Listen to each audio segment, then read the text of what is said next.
We're Dave and Sue Marsh, and we've been married almost 34 years this year. We looked back in our journey as married folks, or almost 34 years, and we realized love in marriage is hard. It takes work. You never get to that point where it's automatic. After my dad died, my mom came to live with us. The stresses that came with my mom living with us was we both had to take her to doctor's appointments, hospitalizations, surgeries. We didn't realize the strain. We thought we were doing pretty good as a team, but we didn't realize the strain that it put on our own relationship. It was a real stress. That didn't really become uncovered in our own relationship until after she passed away in February, just this past February.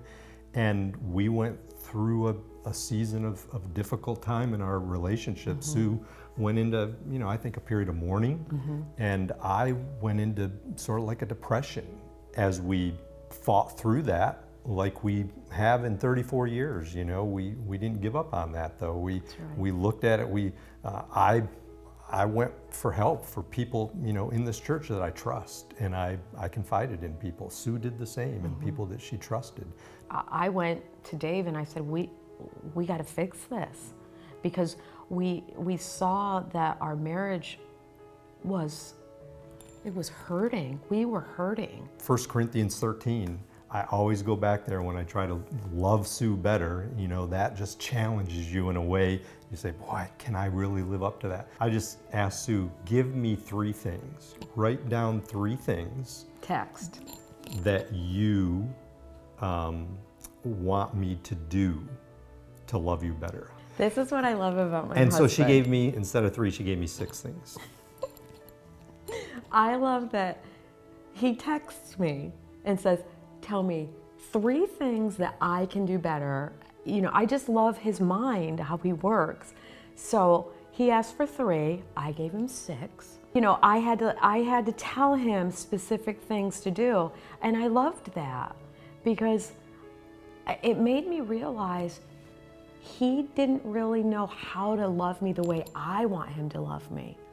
And it made me look at myself and say, I'm selfishly wanting him to love me a specific way through my mom's death and through caring for my mother. And I came to the realization that I have to love how he loves me, because that's how God designed him. We've seen God's grace just work through all of this as I began to look at those 6 things. As I started praying over those and applying to those, and every morning I'd read them, and every day I still read them, and every day I pray over them, and just applying them to my life. And then a couple months later, we get the diagnosis that Sue has lymphoma. Her lymphoma diagnosis has, by the grace of God, allowed me to demonstrate those love opportunities in a way that I've never had to do before. We look at that now today, her cancer as just a glorious opportunity for us to love one another better and really to love others better. Yeah. There's a lot of blessings that have come from my lymphoma. Our marriage is so much stronger now. When you're faced with a disease that can kill you, the pettiness of life falls away, and it's this raw love you're left with. Are we going to love one another through this? Are we going to love others through this? Are we going to love our families through this? Yes, because Christ loves us. How could we not? One way Dave loves me is I've never opened my car door. The man always opens my door. I don't ever open a door anywhere. He always opens the door. He's a gentleman and he loves me.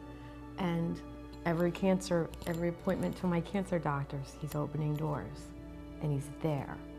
And really that's a picture of Christ. Christ is always there.